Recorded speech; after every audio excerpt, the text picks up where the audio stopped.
আজকের breaking news. বাংলাদেশের mafia king রাশেদকে তার গ্যাংয়ের কলিগরা তার সাথে বেইমানি করে হত্যা করেছে। যে মাফিয়া কিং কখনো মানুষের খারাপ চায়নি, অথচ সে আজ মৃত। গরিবদের মাসিয়া ছিল সে। বাংলাদেশের মাফিয়া কিংয়ের বাইরের দেশগুলো যেমন Pakistan, Thailand, Singapore, Malaysia, Dubai, Russia ইত্যাদি দেশের মাফিয়ারা বাংলাদেশে আসতে ভয় পেত। গোপনীয় তথ্য থেকে একটি খবর পাওয়া যায় যে দ্য মাফিয়া কিংকে হত্যা করার পিছনে বাইরের দেশের কোনো এক মাফিয়ার হাত রয়েছে। এখন বাংলাদেশে আবার মাফিয়ার ক্রুররা মিলে সবার উপর অত্যাচার করবে। কিন্তু সবার মনে একটাই প্রশ্ন, যে মাফিয়া কিং তৈরি করলো তার ছেলে রাশেদকে সবাই চেনে। সে কতটা শক্তিশালী, আর সে আন্ডারওয়ার্ল্ডেও রাজত্ব করে। তাকে কিভাবে মারল? এই খবর পুরো দেশে ছড়াচ্ছে। রাশেদ মাফিয়া কিং ছিল, কিন্তু সে কখনো গরিব বা নিরপরাধ মানুষদের উপর অত্যাচার করেনি। কিন্তু তার সহজ সরলতার সুযোগ নিয়ে তার পিঠ পিছে ষড়যন্ত্র হয়, যা সে টের পায়নি। আর আজ তার লাশ পড়ে আছে। আজকে থেকে এই দেশ আমার, আমি রাজত্ব করবো এই দেশে। কিন্তু রুদ্র যে আমাদের সাহায্য করেছে, তার কি হবে? আর আরও তার সাথে আরও বাইরের দেশের মাফিয়ারা তো আছেই। চিন্তা নেই, আমি সবার সাথে ডিল করে নেব। রুদ্রকে টাকা সহ দিয়ে দেব। সবাই আজ থেকে আমার আন্ডারে কাজ করবে। এমন সময় নিশি দৌড়ে আসলো। বস বস, মহা বিপদ হয়ে গেছে। আমরা তো এবার শেষ। কি হয়েছে এবং হাঁপাচ্ছিস কেন? আমাদের অনেক বড় ভুল হয়ে গেছে। দা মাফিয়া কিং রাশেদ নয়, বাদশাহ সেলিম খানের ছোট ছেলে, আর সেই আসল মাফিয়া কিং। নিশির কথা শুনে সবাই অবাক হয়েছে, সাথে সবাই ভয় পেতেও শুরু করেছে। আসলে সবাই এখন একটা মিটিং করছে। সেখানে সব শহরের বড় বড় ডন, মাফিয়া, গ্যাংস্টাররা রয়েছে। তুই কি বলছিস? তো ধারণা আছে? আমি ঠিক বলছি ম্যাম। এই নিন সেলিম খানের বানানো উইল, যেটা কেউ চেঞ্জ করতে পারবে না। রোকিয়া উইল হাতে নিয়ে পড়া শুরু করলো। আমি সেলিম খান, আমি বাংলাদেশের মাফিয়া লর্ড। আমি এখন আর এই দায়িত্ব নিতে পারছি না। আমার 2 সন্তান আছে, বড় হলো রাশেদ আর ছোট হলো বাদশাহ। আমি বাদশাকে পরবর্তী মাফিয়া কিং বানাতে চাই। রাশেদ বড় হলেও তেমন পারদর্শী নয়, আর বাদশাহ যেমন তার শক্তি তেমন তার চিন্তাভাবনা। এখন থেকে রাশেদ সামনে থেকে গ্যাং চালাবে, আর বাদশাহ পেছন থেকে পুরো গ্যাং কন্ট্রোল করবে। আমার এই উইল কেউ চেঞ্জ করতে পারবে না। যদি আমার 2 সন্তান মারা যায়, তাহলে মাফিয়া কিং একজন উপযুক্ত লিডার হতে পারবে। বাদশাহ দেশের বাইরে থেকে বিদেশের মাফিয়াদের কন্ট্রোল করবে। বাদশার চেহারা 3-4 জন বাদ দিয়ে কেউ দেখবে না। বাংলাদেশের এখন একজনই মাফিয়া কিং, আর সে হলো বাদশাহ দা মাফিয়া কিং। তার মানে রাশেদ মাফিয়া কিং নয়, তার ছোট ভাই মাফিয়া কিং। রাশেদ যে ডেঞ্জারাস ছিল, তাহলে ভাবাই যায় না বাচ্চা কতটা ডেঞ্জারাস। সমস্যা নেই, ওকে খতম করে দেব। বস, আমি এইমাত্র ক্যানাডার ডনের মাধ্যমে জানতে পেরেছি দ্য মাফিয়া কিং কানাডায়, কিন্তু তার ভাইয়ের মৃত্যুর কারণে সে বাংলাদেশে আসবে। আর সে এটাও বলেছে মাফিয়া কিং যেখানে যায় না কেন সেখানে ঝড় উঠিয়ে যায়। তার মতো হিংস্র আর কোনো মানুষ নেই। ও আই সি, পুরো দেশে খবর ছড়িয়ে দাও সত্যিটা। তোমার মাথা ঠিক আছে তো? সাধারণ জনগণ শুনলে তারা আর ভয় পাবে না। জনগণের কথা বাদ দাও, তুমি নিশ্চয়ই বলুনি যে বাদশাহ একজন মোস্ট ওয়ান্টেড ক্রিমিনাল। শুধু বাংলাদেশের পুলিশ নয়, বরং বিশ্বের প্রায় 50টি দেশের পুলিশ ওকে খুঁজতেছে। বাদশাহ এই দেশে আসলে হয়তো পুলিশ ওকে মারবে, না হলে আমি মারবো। হা হা হা হা। কিন্তু কেউ তো ওকে আজ পর্যন্ত দেখেইনি, তাহলে ওকে চিনবে কিভাবে? চিন্তা করো না, আমি যতটুকু জানি আসল মাফিয়া কিং এই দেশে আসার সাথে সাথেই কিছু একটা করবে। আর আর সে তো আসছে, জ্বর উঠাতে। দেখি কি জ্বর উঠায়। আমার কাছে পুরো টিম আছে। স্যার, আমাদের ইনফরমেশনের মতে কালকের মধ্যেই মাফিয়া কিং এখানে চলে আসবে, আর তাকে এই দেশে মাত্র 3 জন লোক চিনে। কিন্তু তারা কারা তা আমরা জানি না, এমনকি আমাদের দলেরও কেউ হতে পারে। সমস্যা নেই, সবাইকে আস্তে আস্তে শেষ করবো। আহ আহ আহ আহ সারা দেশে খবর ছড়িয়ে গেছে বাদশাই আসল মাফিয়া কিং, আর সে দ্রুতই বাংলাদেশে আসবে। সবাই আজ পর্যন্ত মাফিয়া কিং এর হিংস্রতা সম্পর্কে যতটুকু জেনেছে, তার ভাইয়ের মৃত্যুতে আরও হিংস্র হবে এটাই স্বাভাবিক। এয়ারপোর্ট, রেলওয়ে, হাইওয়ে, সদরঘাট, যেখান থেকে বাদশাহ এই দেশে আসার সম্ভাবনা রয়েছে, সব জায়গায় সিআইডি পুলিশ পাহারা দিচ্ছে। সাথে মাফিয়ার লোকেরাও আছে, কারণ বাদশাহ এই দেশে আসলে এই দেশে রক্তের বন্যা বয়ে দিবে। কিন্তু হাস্যকর ব্যাপার হলো, বাদশাকে আজ পর্যন্ত কেউ দেখেনি 3-4 জন ছাড়া। কিন্তু তারা কারা কেউ জানে না।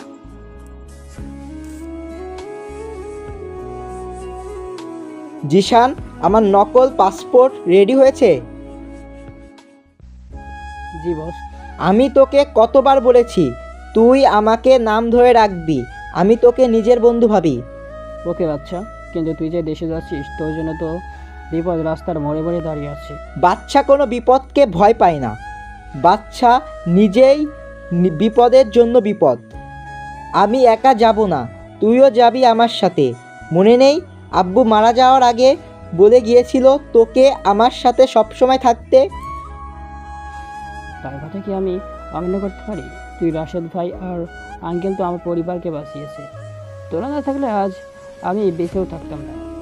তোরা সবার জন্য কত কিছু করছিলি, আর পরিণামে কি ফেলি? ধোকা। আমি বুঝলাম না মানুষ এত নিচে কিভাবে নামতে পারে। তুই চিন্তা করিস না, একবার দেশে যাই, সবাইকে দেখে নিব। দেশবাসী এতদিন শুধু বাদশাদা মাফিয়া কিং এর আর হিংস্রতার সম্পর্কে শুনেছে, কিন্তু এখন সবাই এবার হিংস্রতাও দেখবে। আমি আসছি, তোরা তৈরি থাকিস। মাফিয়া ধ্রুরা, তোদের আজরাইল আসছি। যে ভাইকে আমি আমার প্রাণের চেয়েও বেশি ভালোবাসতাম, তার লাশ পর্যন্ত আমি দেখতে পাইনি। আমি আসছি তোদের মৃত্যুর পয়রণা নিয়ে। অন্যদিকে তো দেশের অবস্থা খারাপ। যখন থেকে শুনেছি রাশেদ মাফিয়া কিং না, বরং বাদশাহ দা মাফিয়া কিং, তখন থেকে দেশের সবাই আতঙ্কে আছে। কারণ বাদশাহ যে দেশে যায়, সেই দেশে কমপক্ষে হলো 500-এর মতো লাশ পড়বে। সেটা মিনিস্টার থেকে সাধারণ মানুষ যে কেউ হতে পারে। এইদিকে দেশের সব এন্ট্রি পয়েন্টে পুলিশ থেকে সেনাবাহিনী পাহারা দিচ্ছে।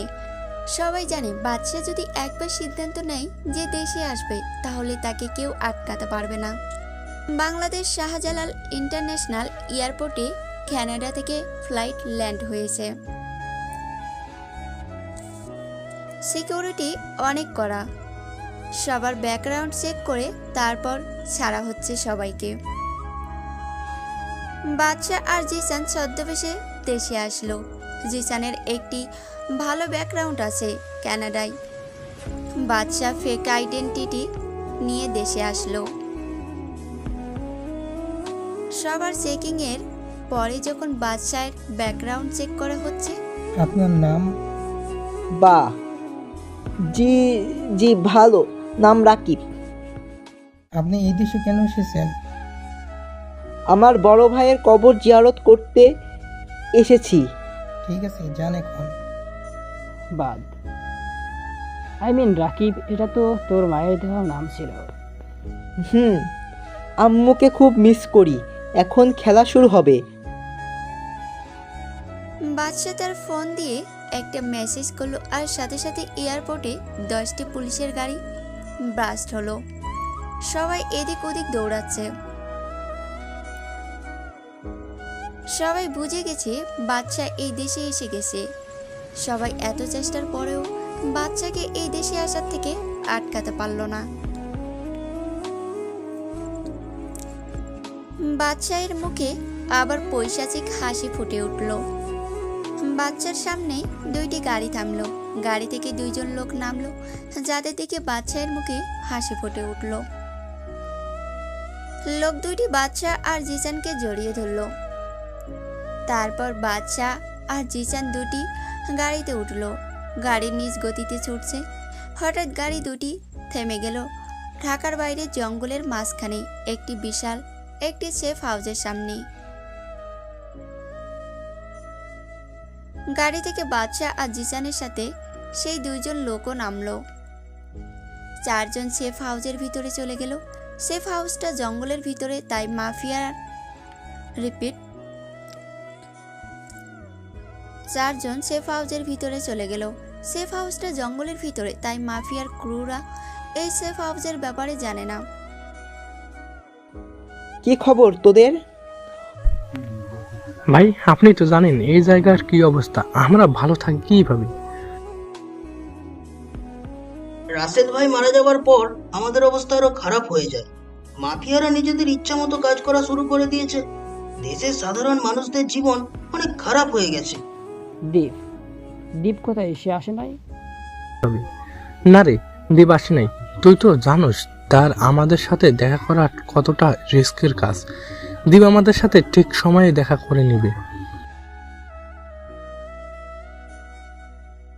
তোরা চিন্তা করিস না, আমি যখন এসে গেছি তখন আর কারোর চিন্তা করার প্রয়োজন নেই।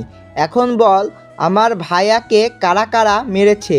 প্রত্যেককে এমনভাবে মারবো যে সাধারণ মানুষের আত্মা কেঁপে উঠবে। ভাই এই দেখেন। বলেই ল্যাপটপে একটা পেন ড্রাইভ কানেক্ট করলো। ভাই এ হলো ডেভিড, রাশেদ ভাইকে মারার ষড়যন্ত্রকারীদের লিডার, আর বর্তমান মাফিয়া কিং সেই হতে চায়। আর এ হলো রোকেয়া, ডেভিডের গার্লফ্রেন্ড। এ হলো নিশি, ডেভিডের বিয়ে। তাছাড়া রুদ্র আছে, যে ডেভিডকে অনেক সাহায্য করেছে। ডেভিড রুদ্রকে পুরো ঢাকা শহরের কন্ট্রোল ওকে দিয়েছে। আর তাছাড়া লিডনও আছে ওদের বিশেষ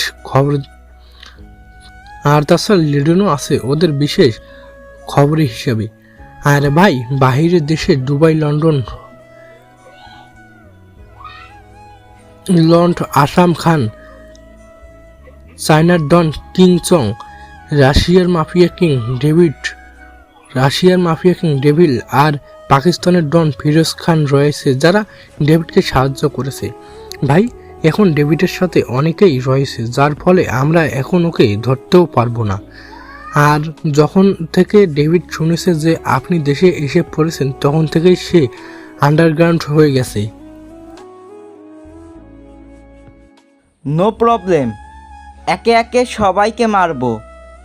এখন একটা ধামাকা করতে হবে, ওদের বুঝিয়ে দিতে হবে যে Badsha the mafia king is not a easy person. তাদের এমন অবস্থা করব যে তোরা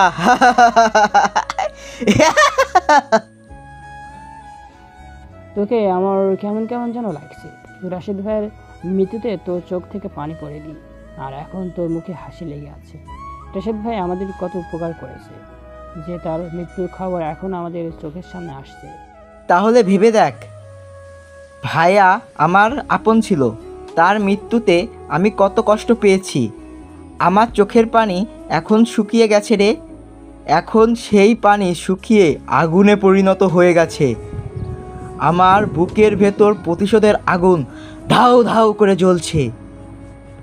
বাদ দে, এখন বল তোর নেক্সট প্ল্যান কি? আমার এখন রুদ্রের কাছে যাওয়াটা খুবই প্রয়োজন।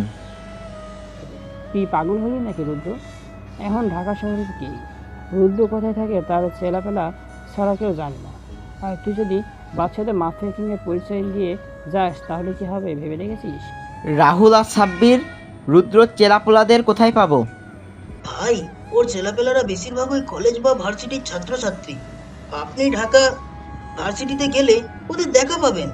সেখানেই রুদ্রের ছেলেপেলারা বেশি আছে, আর সেখানে কোনো ঝামেলা হলে রুদ্রই আগে গিয়ে পৌঁছায়। ও তাই নাকি? তাহলে তো খেলা এবার জমে উঠবে। বলে নিজের রুমে চলে গেলাম। রাহুল, সাব্বির আর জিসান, বাদশা এর কথা কিছুই বুঝতে পারলো না। বাদশা কখন কি করে সেটা আজ পর্যন্ত কেউ ভাবতে পারেনি। পরের দিন সকালবেলা আমি ঢাকা যাব, তোরা ব্যবস্থা কর। বাদশার কথা শুনে সবাই বাদশার দিকে তাকিয়ে আছে। কিন্তু ভাই, ঢাকায় গিয়ে আপনি কি করবেন? সেটা তোদের না ভাবলেও চলবে। আমরা কেন ভাববো না? তুই আমাদের একমাত্র আপনজন। তোর কিছু হয়ে গেলে আমরা কী নিয়ে বাস করি? তুই যা প্ল্যান করবি তাতে আমরা তোর সাথে থাকবো ব্যাস। বাদশা বুঝে গেল যে জিচান রেগে গেছে, তাই আর কথা বাড়ালো না। আপনারা নিশ্চয়ই ভাবছেন যে বাদশা কে, জিচানকে কিভাবে অর্ডার করতে পারলো। আসলে বাদশা আর জিচান বন্ধুর মতো সম্পর্ক। আর রাহুল এবং সাব্বির হলো বাদশার কাছের লোক, যারা কখনো বাদশার জন্য নিজেদের জীবন দিতেও পিছু পা হবে না। চারজন মিলে ঢাকা শহরে গেল। সেখানে দ্বীপের একটা ফ্ল্যাটে গেল। দ্বীপ হলো সাব্বির আর রাহুলের মতো বাদশার কাছের লোক। দ্বীপ বাংলাদেশের একজন মন্ত্রী প্লাস মাফিয়ার কোয়ালিডার। কিন্তু ডেভিড জানে না যে দ্বীপ বাদশার হয়ে কাজ করে। দ্বীপ এখনও বাদশার সাথে দেখা করে নাই।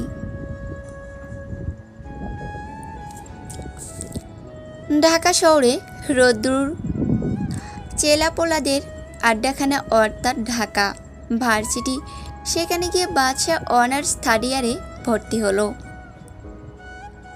শুধু বাদশা নয়, সাথে জিসানও ভর্তি হয়েছে, কিন্তু অন্য বিভাগে। রাহুল আর সাব্বিরকে সবাই চেনে, কারণ তারাও মাফিয়ার স্পেশাল মেম্বারদের লিডার। পরের দিন বাদশা ছদ্মবেশ ধরে অর্থাৎ একটি পুরাতন টি শার্ট আর প্যান্ট পরেছে, আর তার চুলগুলো তেল দিয়ে শুয়ে রেখেছে।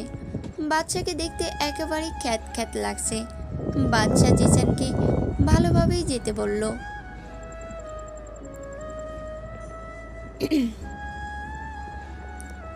জিসান ভার্সিটিতে চলে গেল, আর বাদশা যাচ্ছে তার ছদ্মবেশে। তাকে দেখতে মনে হচ্ছে ঋত্বিক রোশন হিরো আলমের গেটআপে যাচ্ছে। তবে যাই হোক, এখন গল্পে আসা যাক। বাদশা ভার্সিটিতে পৌঁছে গেল। সে ভিতরে গিয়ে দেখলো চারদিকে গুন্ডা টাইপের ছেলে মেয়েতে ভরা।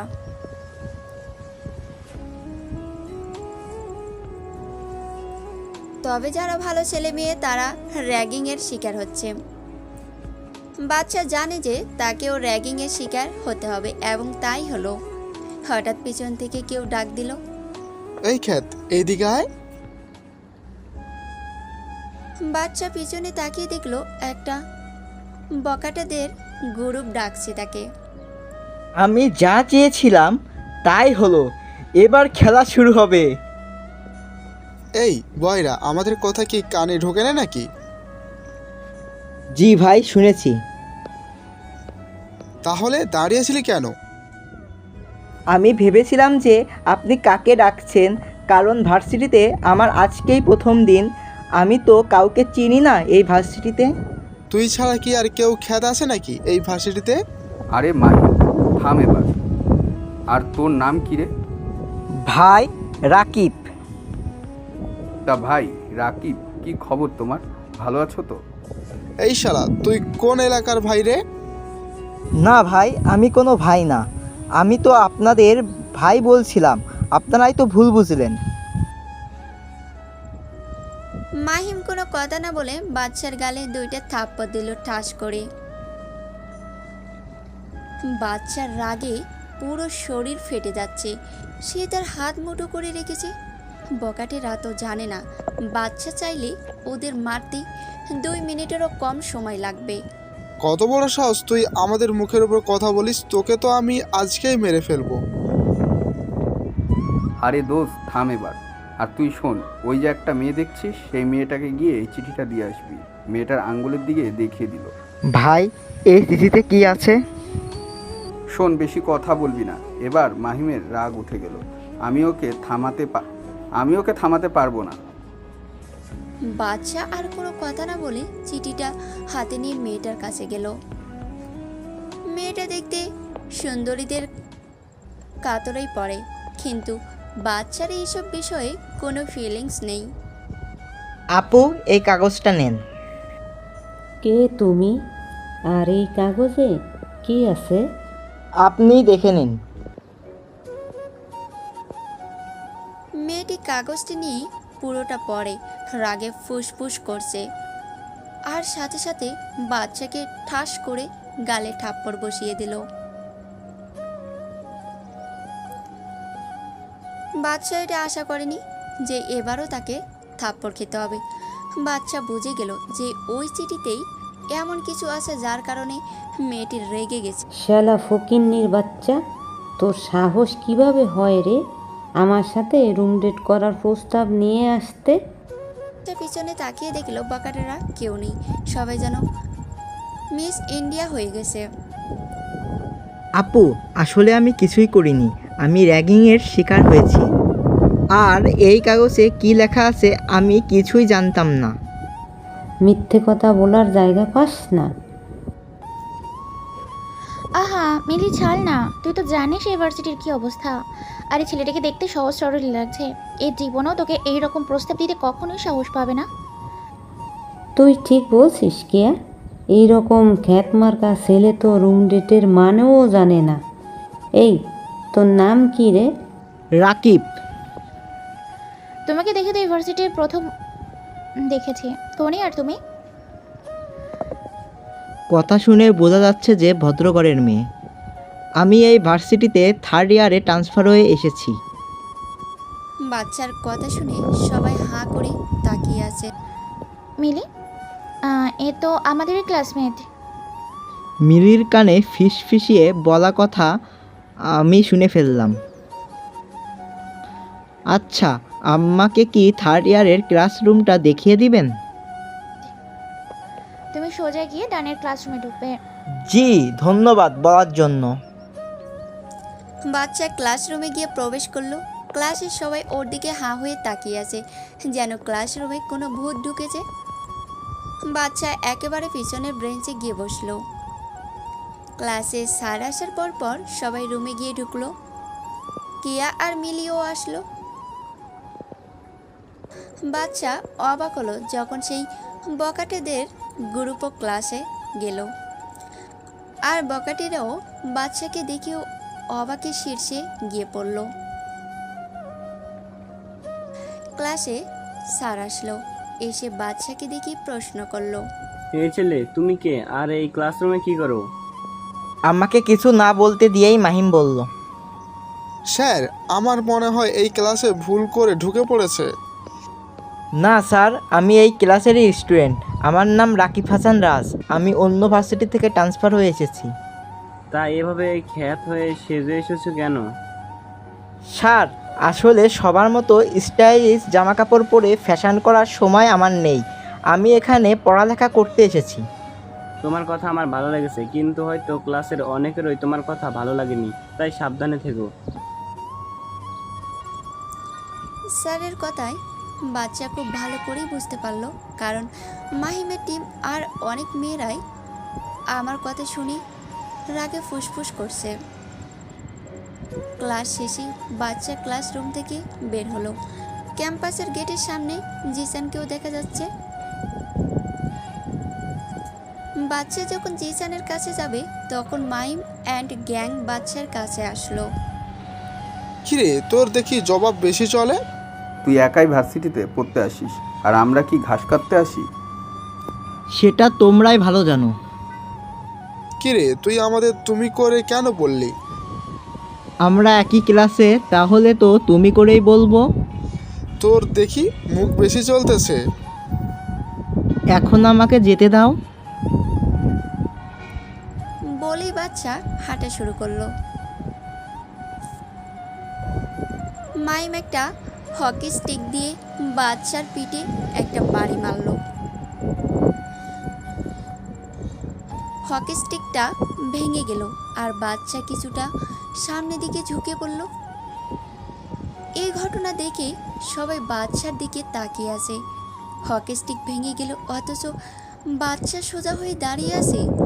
তারা তো আর জানে না বাচ্চার কাছে এইসব হ্যাটাক কিছু না। বাচ্চা মুচকি হেসে চলে গেল। ক্যাম্পাসের গেট থেকেই দূরে গিয়ে একটা গাড়িতে উঠে পড়ল, যে গাড়িতে জিসান আগে থেকেই ছিল। কি তুই ওদের কিছু বললি না কেন? এখন তো খেলা মাত্র শুরু হলো, তুই শুধু দেখ আগে আগে হোতা হে কেয়া। শোন, আজকে একটা খবর পেলাম যে ওই মাহিম হলো রুদ্রের ডান হ্যান্ড। তুই তো কাজের কথা বললি, এবার খেলা জমে যাবে। গাড়ি গিয়ে তাদের ফ্ল্যাটের সামনে গিয়ে থামলো। ভাই, এমন একটা খবর পেয়েছি যেটা আমাদের জন্য অনেক লাভজনক। কি সেই খবর? ভাই, খবরটা হলো আপনি যে ভার্সিটিতে অ্যাডমিশন নিয়েছেন সেই কলেজের মাহিম নামের একজন মাফিয়ার ক্রু আছে, যে রুদ্রের বিশেষ লোক। আর তাকে কোনো মতে রাগিয়ে তুলতে পারলেই রুদ্র তার গর্ত থেকে বের হবে। তার মানে বোয়াল মাছ ধরতে হলে আগে তার জন্য টোপ বানাতে হবে। রুদ্র নামের বোয়াল মাছকে ধরতে পারলেই ডেভিড নামের হাঙ্গরকে ধরতে পারবো। ভাই, শুধু ডেভিডকে ধরলেই হবে না, দেশের বাহিরে থেকে যারা ডেভিডকে সাহায্য করছে তাদেরকেও ধরতে হবে। সাবির একেবারে ঠিক কথা বলেছে। ওদেরকে এমনভাবে মারবো যে আর কোনো মাফিয়া বা ডন এই বাদশাদা মাফিয়া কিংয়ের সাথে পাঙ্গা নিতে আসবে না। তাহলে এখন কি প্ল্যান আছে? সাব্বির আর রাহুল, ভালো করে শোন। দীপ এখনও জানে না যে আমরা কোন ভার্সিটিতে অ্যাডমিশন নিয়েছি, আর ভার্সিটিতে পরশুদিন একটা বড় অনুষ্ঠান হবে। সেই দিনই রুদ্রকে ধরতে হবে। দীপ অনুষ্ঠানে স্পেশাল গেস্ট হিসেবে আসবে। কিন্তু রুদ্র কেন ভার্সিটিতে আসবে? কেন আসবে?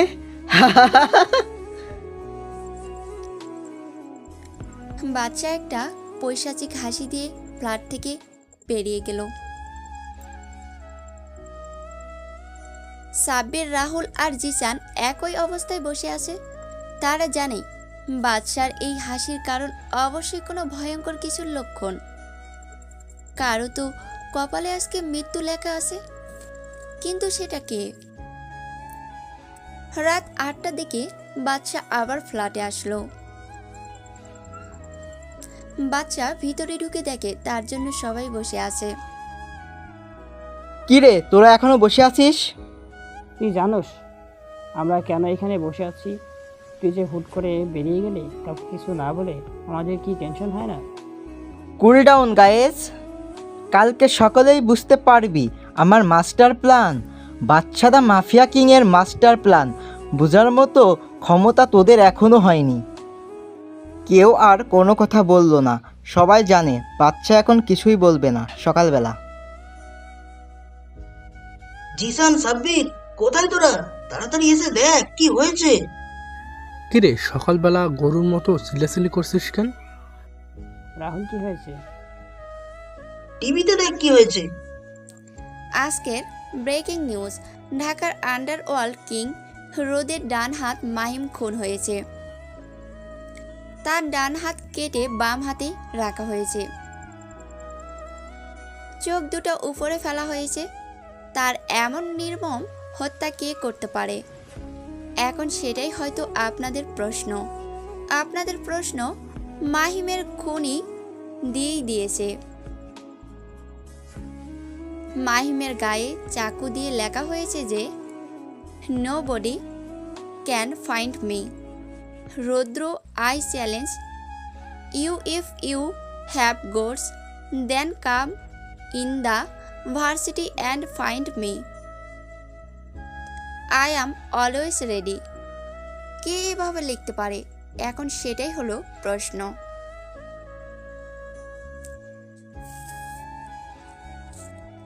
সবাই এই নিউজ দেখে বাদশার দিকে তাকালো।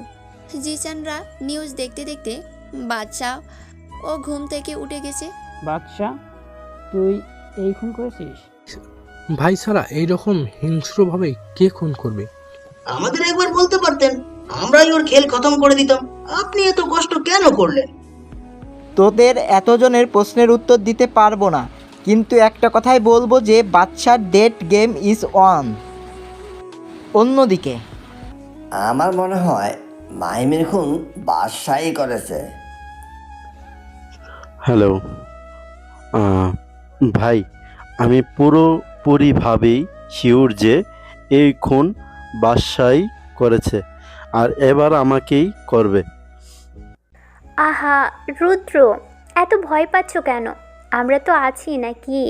আর আমার মনে হয় না বাদশাহ এই ভুল করবে, কারণ যে মাহিমকে মেরেছে সে রুদ্রকে ওপেন চ্যালেঞ্জ করেছে যে ভার্সিটিতেই রুদ্র ওই খুনিকে খুঁজে পাবে। আর রুদ্রের হাতে যদি ওই খুনি পড়ে তাহলে কি আর সে বেঁচে ফিরতে পারবে? আপনি মনে হয় ভুলে যাচ্ছেন যে বাদশাকে কেউ আজ পর্যন্ত দেখেনি। তাহলে কিভাবে বুঝবেন যে বাদশাহী মাহিমের খুনি? কেউ দেখেনি বললে ভুল হবে। আমাদের সবারই জানা মতে মাত্র 3 জন বাংলাদেশি মাফিয়ার কলিগরাই ওকে দেখেছে। আর কানাডা ডনের কথা মতে বাদশার সাথে আরও একজন সঙ্গে আছে যে বাদশার ছায়ার সাথে মিশে থাকে, যার নাম জিসান। আগামীকাল তো ওই ভার্সিটিতে একটা অনুষ্ঠান হবে, সেখানে দীপ বিশেষ অতিথি হিসাবে থাকবে। দীপের যদি কোনো ক্ষতি করে দেয়, সেই ওকেও তো আমাদের বাঁচাতে হবে। যতক্ষণ পর্যন্ত না জানতে পারছি যে কারা বাদশাকে সাহায্য করছে, আমরা কারোর উপর বিশ্বাস করতে পারছি না। তাহলে কি আমি কালকে যাব? তুই যাবে? আমার প্ল্যান মতো চললে তো তোর কোনো ক্ষতি হবে না। ওকে বস। এইদিকে জিশান, চল ভার্সিটিতে যাই। আজকে যাবি নাকি? কেন, না যাওয়ার কি আছে? না এমনি চল। জিসান ভার্সিটিতে চলে গেল আর বাদশা আবার গেল ঋত্বিক স্টাইলের হিরো আলম ভার্সনে। এইদিকে আজকে ভার্সিটিতে সবাই অনেক আনন্দ, কারণ আজকে তাদের র্যাগিং করার মানুষ নেই। আবার যারা র্যাগিংয়ের সাথে যুক্ত ছিল তারা আজকে ভয়ের মধ্যে রয়েছে। বাদশা গিয়ে ক্যাম্পাসের ক্যান্টিনে গেল, কারণ ক্লাস শুরু হতে এখনও অনেক দেরি, আর আজকে ক্লাস শুরু হবে নাকি তারও শিওর নেই। এমন সময় ভার্সিটির ক্যান্টিনের ওয়েটার সজীব আসলো। কিছু লাগবে নাকি মামা? আচ্ছা, সজীবকে মাথা থেকে পা পর্যন্ত চেক করলো। বয়স বেশি না, 15 থেকে 17 হবে। না কিছু লাগবে না, কিন্তু তোমার বয়স তো বেশি না, তাহলে এখানে কেন? কি বলুন মামা, পরিবার অনেক চাপ। আমাকে রাকিব ভাই বলতে পারো। চাপ? আমি সজীব। এখন আপনাকে এত কিছু বলতে গেলে যে অনেক সময় লাগবে, আর আমি ডিউটির সময় কথা বলি না, বারণ। এখন তো ক্যান্টিনে তেমন লোক নেই, আর আরও তো সিনিয়র ওয়েটার আছে।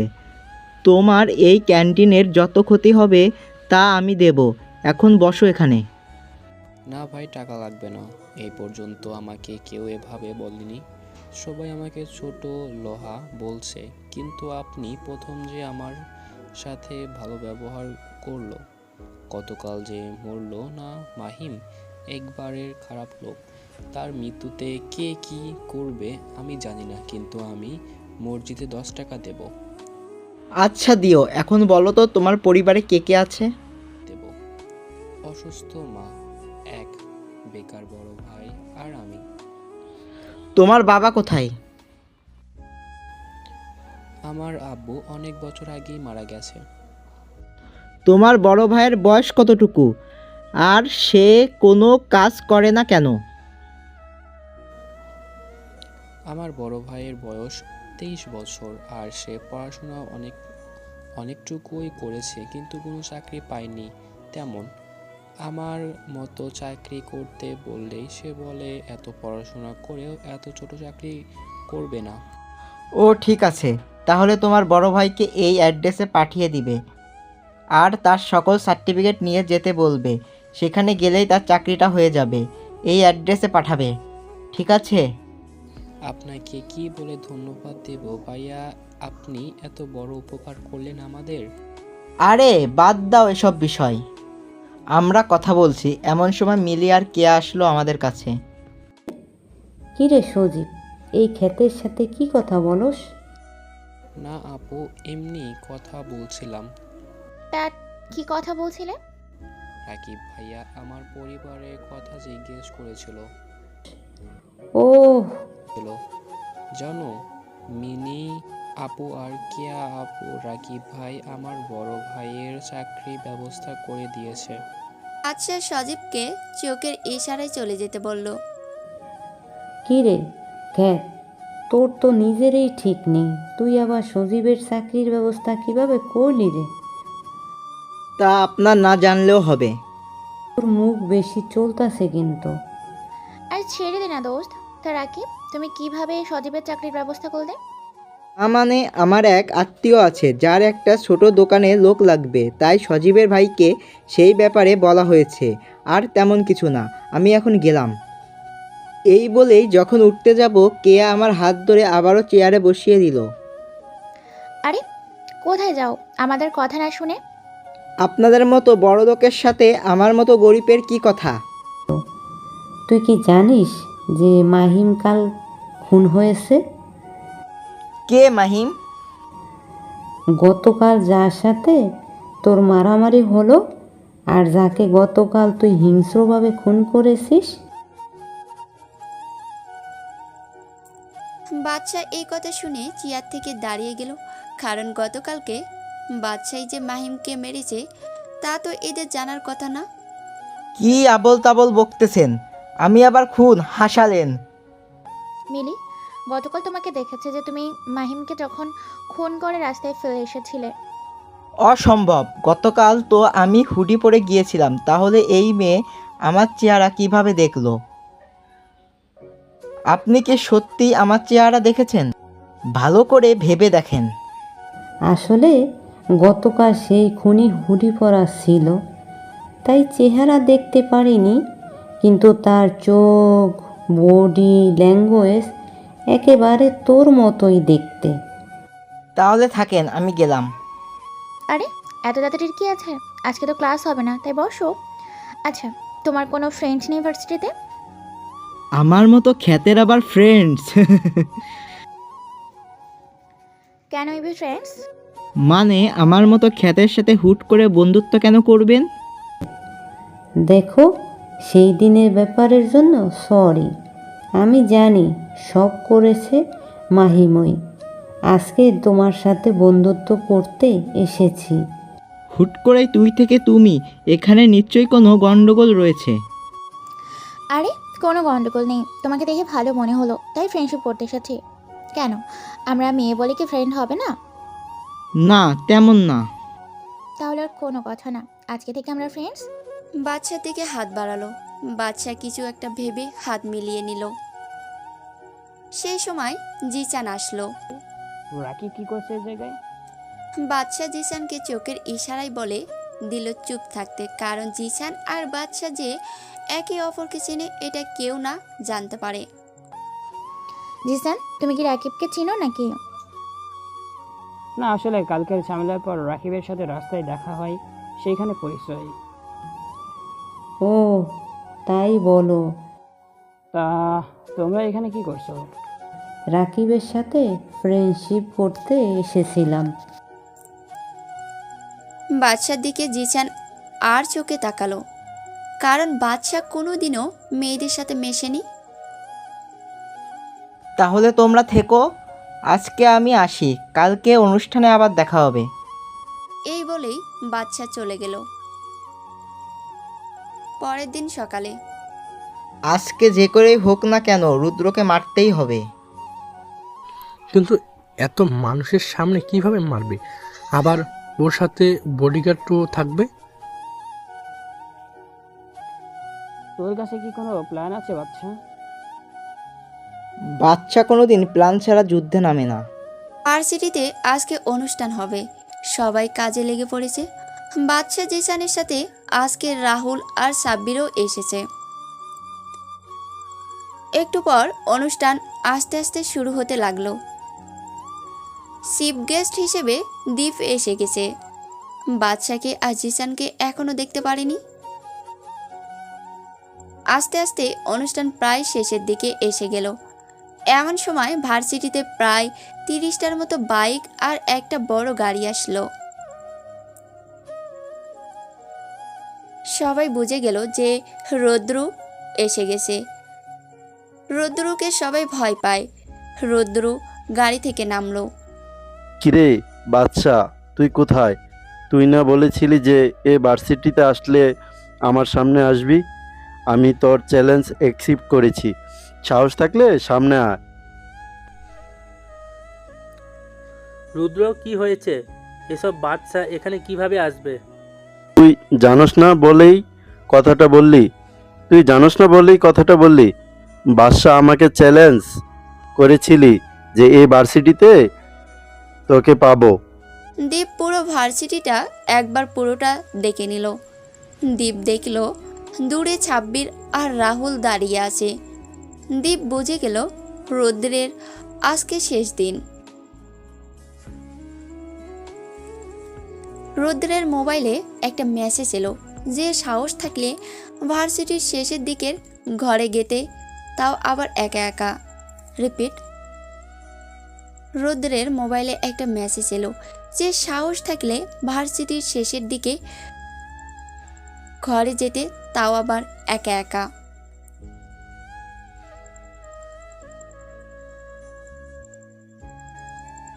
রৌদ্রের এগোতে লাগলো কথাটা। রিপিট, রৌদ্রের এগোতে লাগলো কথাটা। রৌদ্র সবাইকে ওখানে রেখে একা একা চলে গেল। রৌদ্র সেইখানে গিয়ে দেখলো একটা রুম আছে। রৌদ্র সেই ঘরের ভিতরে প্রবেশ করলো। রৌদ্র দেখলো রুমে কেউ নেই। রৌদ্রের পিছু পিছু ওর লোকেরা, রিপিট, রৌদ্রের পিছু পিছু ওর লোকের সাথে দীপ আর ভার্সিটির ছেলেমেয়েরা এলো। তারা রুমে গিয়ে দেখলো সেখানে রৌদ্র নেই। রৌদ্রকে আগেই বাচ্চা অজ্ঞান করে ভার্সিটির ক্লাসরুমে নিয়ে গেছে। কেউ ভাবতেই পারবে না যে রৌদ্রকে বাচ্চা ক্লাসরুমে নিয়ে যাবে। রৌদ্রের আস্তে আস্তে চোখ খুলছে। চোখ খুলে সে আশেপাশের পরিস্থিতি বোঝার চেষ্টা করছে। সে এখানে কিভাবে আসলো। তার মনে পড়ে গেল সে যখন ওই রুমে গেল তখন একজন লোক মুখ বেঁধে তার ঘাড়ে এমনভাবে আঘাত করলো যে সে অজ্ঞান হয়ে যায়। তারপর তার কিছুই মনে নেই।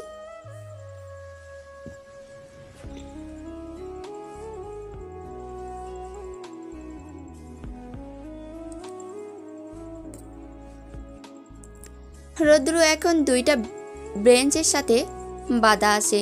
রৌদ্রের সামনে এখন একটা লোক দাঁড়িয়ে আছে। সে আর কেউ না, বাদশা। কিন্তু রৌদ্র বাদশার মুখ দেখতে পারছে না, কারণ বাদশা মুখে মাস্ক পরে আছে।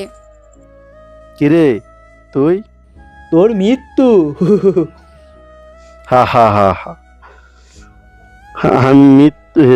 আমার মৃত্যু? তাও আবার তুই? আমি নিজেই মৃত্যুর ফ্যাক্টরি, আর তুই আমাকে মরার ভয় দেখাচ্ছিস? আমাকে খুলে দে, তাহলে তোকে প্রাণে বাঁচার সুযোগ করে দেব। খুন আমাকে। কুল, এত গরম হওয়ার কিছু নেই। তোর চিৎকার কেউ শুনতে আসবে না, কারণ তোর সামনে এখন বাদশাদা মাফিয়া কিং দাঁড়িয়ে আছে।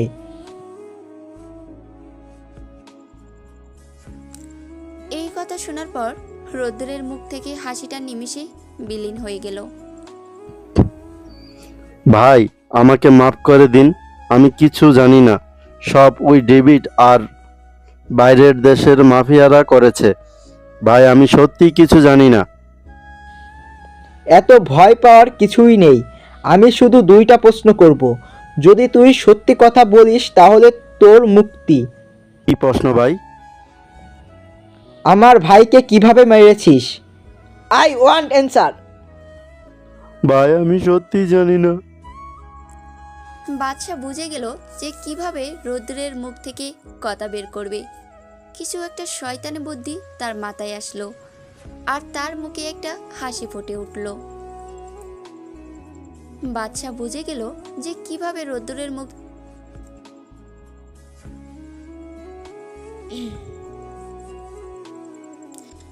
বাদশা একটা পকেট বাচ্চা একটা পকেট নাইফ বের করে রোদ্দুরের হাত বরাবর গেঁথে দিল। রৌদ্র অসম্ভব ব্যথায় চিৎকার করতে লাগলো, কিন্তু কোনো লাভ নেই, কারণ এই ভার্সিটির পাশে আরও কয়েকটা ভার্সিটি আছে যারা আজকে জমিয়ে মজা করতেছে আর সাউন্ড স্পিকারে গান বাজাচ্ছে, যার আওয়াজ আমাদের ভার্সিটিতেও শোনা যাচ্ছে, এবং এই শব্দই যথেষ্ট বাচ্চার জন্য। আসলে এই ভার্সিটিতেও অনুষ্ঠান হচ্ছিল, কিন্তু রৌদ্র আসার পর সব বন্ধ হয়ে গেল। এখনো সময় আছে, বলে দে, না হলে তুই বাচ্চার হিংস্রতা এখনো দেখোস নাই। ভাই আমি জানি না। বাদশা এবার রোদ্দুরের মুখে লাল মরিচের গুঁড়া ঢুকিয়ে দিল, পুরো এক প্যাকেট। তারপর রোদ্দুরের চোখের সামনে একটা পিন নিয়ে আসলো। ধারালো পিন আর রোদ্দুরের চোখের মাঝখানে একটা মিলিমিটারের ব্যবধান আছে শুধু। এখনো কি বলবি নাকি সারা জীবনের জন্য অন্ধ করে দিব? না ভাই, আমি সব বলবো, আমাকে ক্ষমা করে দিন। ঠিক আছে, বল। পিনটা চোখের সামনে থেকে সরিয়ে নিলাম। ভাই, সেদিন রাশেদ ভাইয়ের কাছে খবর এসেছিল যে দুবাই ল্যান্ডলর্ড আসলাম খান বাংলাদেশে লুকিয়ে লুকিয়ে এসেছে আর রাশেদ ভাইয়ের ওপর অ্যাটাক করবে। তখন রাশেদ ভাই তার পুরো গ্যাং নিয়ে আসলাম খানের উপর হামলা করে। আসলাম খান হেরে যাচ্ছিল, ঠিক সেই সময় ডেভিড রাশেদ ভাইয়ের পিছন দিয়ে চাকু মারে। রাশেদ ভাই বিশ্বাস করতে পারছিল না যে ডেভিড রাশেদ ভাইয়ের সাথে ধোঁকা করতে পারবে। রাশেদ ভাই আমাকে চোখের ইশারায় ডেভিডকে মারতে বলে, কিন্তু ডেভিড আমাকে ঢাকা শহরে দেওয়ার লোভ দেখিয়েছিল, তাই আমি রাশেদ ভাইকে সাহায্য করিনি। সেই সময় চীনের ডন কিং চং আসল, সাথে রাশিয়ার মাফিয়া কিং ডেভিল আর পাকিস্তানের ডন ফিরোজ খান আসলো। ডেভিড তাদেরকে লুকিয়ে বাংলাদেশে আসতে সাহায্য করে। আমার সামনে সবাই রাশেদ ভাইকে খুবই হিংস্রভাবে হত্যা করে। ভাই, তারপরে ডেভিড বাকি ডনদের সাহায্য এই দেশকে জাহান্নামে পরিণত করে তোলে। ভাই, আমি আর কিছু জানি না, আমাকে মাফ করে দিন। ফরেন মাফিয়ারা কি এখনো দেশে আছে? না ভাই, তারা নিজ নিজ দেশ থেকেই ডেভিডকে পাওয়ার দিচ্ছে। তাহলে তাদের এই দেশে কিভাবে আনবো?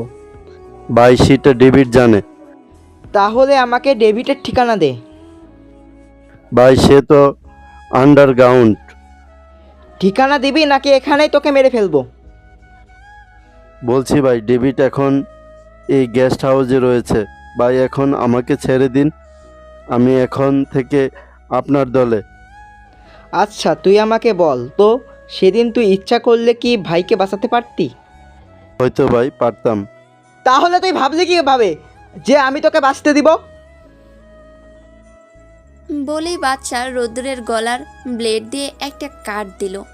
রোদ্দুরের গলা থেকে গড় গড় করে রক্ত বের হওয়া শুরু করলো।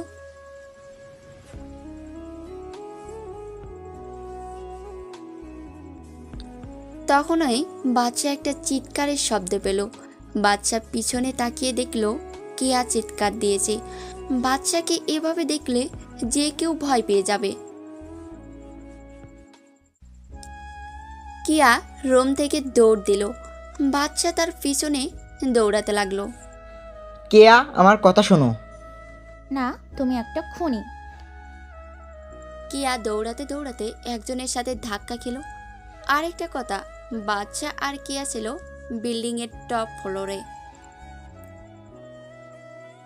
কিয়া দেখলো তার সামনে তার বড় ভাই দাঁড়িয়ে আছে। ভাইয়া, আমাকে বাঁচাও, আমার পেছনে একটা খুনি আসতেছে। কোথায় সে? তুই আমার সাথে আয়। বলেই কিয়ার ভাই তার পকেট থেকে একটা রিভলভার বের করে সামনে হাঁটতে লাগলো। আর সেই সময় বাচ্চার সামনে আসলো কিয়া আর কিয়ার ভাই। ভাইয়া, এটাই সেই খুনি। আমাদের ক্লাসরুমে একজনকে খুন করে এসেছে, এখন আমাকেও মেরে ফেলবে। কিয়ার ভাই বাদশার দিকে রিভলভার তাক করলো, কিন্তু যখন বাদশার চেহারা দেখলো তখন কিয়ার ভাইয়ের হাত কাঁপা শুরু করলো, আর একসময় রিভলভার পড়ে গেল তার হাত থেকে। কিয়ার ভাই আর কেউ না, দীপ, যে বাদশার আসল পরিচয় জানে। দীপ বাদশার পায়ের সামনে শুয়ে পড়ল। ভাই, আমার বোনকে ক্ষমা করে দাও, সে তোমাকে চেনে না তাই এমন করেছে। আমি কেয়াকে মারবো না, আমি তো শুধু তাকে বোঝানোর জন্য তার পিছনে দৌড়চ্ছিলাম। ভাইয়া, তুমি ওকে ভয় কেন পাচ্ছ? ডাইরেক্ট শুট করে দাও। চুপ কর, তুই বাঁচতে চাইলে তুই ক্ষমা চেয়ে নে। কিয়ার মাথায় কিছুই ঢুকছে না। সেই সময় তাদের কাছে জিসান, সাব্বির আর রাহুল আসলো। বাদশা, কাজ কি শেষ হয়েছে? জিসান, তুমিও? জিসান একবার কিয়ার দিকে তাকিয়ে আবার বাদশার দিকে তাকালো। সাব্বির, রুদ্রের লাশ ক্লাসরুমে পড়ে আছে, শাপলা চত্বরে ঝুলিয়ে দিবি। ওকে ভাই। কিয়া আর কোনো চাপ নিতে পারেনি, তাই কিয়া সেন্সলেস হয়ে যায়। হাইপার হওয়ার কিছুই নেই, কেয়া মাথায় এত প্রেশার নিতে পারেনি তাই সেন্সলেস হয়ে গেছে। দীপ, তোর বোনকে বাসায় নিয়ে যা, আর তোরা আমার সাথে চল, ডেভিডের সাথে দেখা করে আসি। ডেভিড, তুই এর ঠিকানা কোথায় পেলি? রুদ্র থেকে সব জেনে নিয়েছি। আর দীপ, আজকে ফ্ল্যাটে দেখা করবি সন্ধ্যার দিকে। ওকে ভাই। এখন চল তোরা। তারপর বাদশা, জিসান, সাব্বির আর রাহুল গাড়িতে উঠে রৌদ্রের বলা গোডাউনের দিকে রওনা দিল।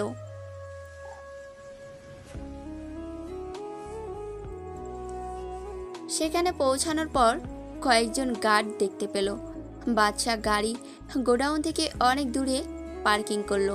তারপর সবাই আস্তে আস্তে গোডাউনের পিছনের দেওয়াল টপকে ভিতরে গেল। সেখানে অনেক গার্ড ছিল, কিন্তু তাদের সাইলেন্সার বন্দুক দিয়ে মারা বাদশার কাছে কোনো ব্যাপার না। আস্তে আস্তে সব গার্ডদের মেরে ফেলার পর একটা রুমের সামনে পৌঁছালো। ভিতরে কারোর কথা বলার আওয়াজ শোনা যাচ্ছে। আওয়াজ শুনে তো মনে হচ্ছে ডেভিড তার গার্লফ্রেন্ড, ডেভিডের খাস সামসা লিডন আর ডেভিডের পিয়ে নিশিয়েছে। ও, তাহলে সবাই একসাথে আছে। আজকে সবার খেল খতম। রাহুল আর সাব্বির, ভিতরে যা। ভাই, আমরা যাব? চিন্তা করিস না, এই বাসা থাকতে তোদের কেউ টাচ পর্যন্ত করতে পারবে না। তোরা শুধু ডেভিডকে এই কথাটা বলবি। ওকে ভাই। রাহুল আর সাব্বির রুমের ভিতরে গিয়ে ডেভিডের সামনে দাঁড়ালো। বাদশা আর জিসান দরজার কাছে লুকিয়ে আছে। কিরে, তোরা এইখানে? তোদের তো ওই কিরে, তোরা এইখানে? তোদের তো এই হাইড আউটের ব্যাপারে বলিনি। তোরা কিভাবে এই জায়গায় আসলি? আসলে রুদ্র ভাই আমাদের আপনার ঠিকানা বলেছিল। তা রুদ্র কোথায়? রুদ্রকে তো আমি বাদশাকে মারতে পাঠিয়েছিলাম। আসলে রুদ্র ভাই আর বেঁচে নেই। বাদশাকে মরে ফেলেছে? তা তোরা কি আমাকে এই খবর শোনানোর জন্য আসলি? না ভাই, আমরা একজনকে আপনার সাথে দেখা করতে এনেছি। কে সে? আমি দরজার পিছন থেকে সামনে এলাম। কে রে তুই? তোদের আজরাইল, বাদশাদা মাফিয়া কিং।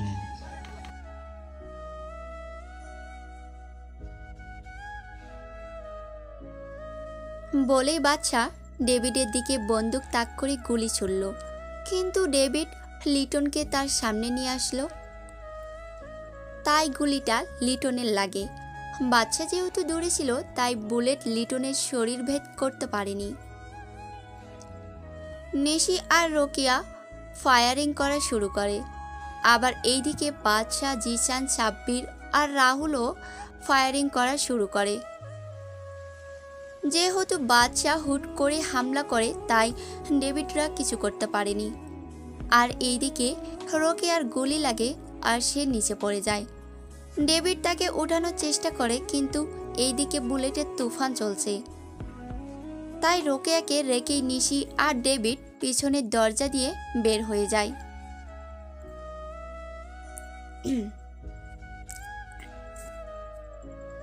রাহুল আর সাব্বির ওদের পিছু নিতে গেলে বাদশা ওদের থামায়। কি হলো ভাই, আমাদের আটকালেন কেন? ডেভিডের পিছু করতে হবে না। কেন ভাই, ডেভিড তো পালিয়ে গেল। বাদশা জোরে জোরে হাসা শুরু করলো। সেটা কোনো সাধারণ হাসি ছিল না, বরং সেটা একটা পৈশাচিক হাসি ছিল। এই হাসির মানে বাদশার প্ল্যান কাজ করেছে। এখন শুধু খেলা হবে মৃত্যুর খেলা। তোর কথা তো আমি কিছুই বুঝতে পারছি না। ডেভিড তো বেরিয়ে গেল। আমি চেয়েছি বলে যেতে পেরেছে। মানেটা কি? তোর মাথায় কি চলছে আমি কিছুই বুঝতে পারছি না। বাচ্চার খেলা বাচ্চা আর আল্লাহ তাআলা বাদে কেউ বুঝতে পারবে না। ভাই তুই আমাদের বুঝিয়ে একটু বল। পরে বলবো, এখন রোকেয়াকে আমাদের সাথে নিয়ে আয়। সন্ধ্যায় দীপের সাথে অনেক কথা আছে। আজকেই সব প্ল্যান তোদের সাথে শেয়ার করব। সবই তো বুঝলাম, কিন্তু এই ডাইনিকে আমাদের সাথে নিয়ে যাব কেন? মাঝে মাঝে ডাইনিরাও অনেক কাজের। মানে? এখনই সব মানে বুঝলে কি হবে? সন্ধ্যায় সব কিছু বলবো। আর এই রোকেয়াকে আমাদের সাথে নিয়ে যাবি, এর চিকিৎসা করতে হবে। রোকেয়া গুলিকে সেন্সলেস হয়ে গেছে। তারপর সবাই তাদের ফ্ল্যাটে পৌঁছে গেল। সন্ধ্যার দিকে দীপ ফ্ল্যাটে কাছে আসলো। আমাকে একবারও বললে না ভাই যে তোমরা সেই ভার্সিটিতে ভর্তি হয়েছো, তাহলে আমি সাহায্য করতে পারতাম। তোকে বললে তুই ওদের মতো আমাকে আটকাতি। যেটা করা রিস্ক, ওটা করা রিস্ক। ও তাহলে এই ব্যাপার। তা রোকাইয়ার কি অবস্থা করেছো? তাকে ডাক্তার দেখে গিয়েছে। গুলি বের করা হয়েছে। এখন ঘুমের ওষুধ দেওয়া হয়েছে, প্লাস বিছানার সাথে হাত পা বাঁধা আছে। কিন্তু আমরা কেন ওকে বাঁচিয়ে রাখছি তাই তো বুঝতে পারছি না। আর কেনই বা ডেভিডকে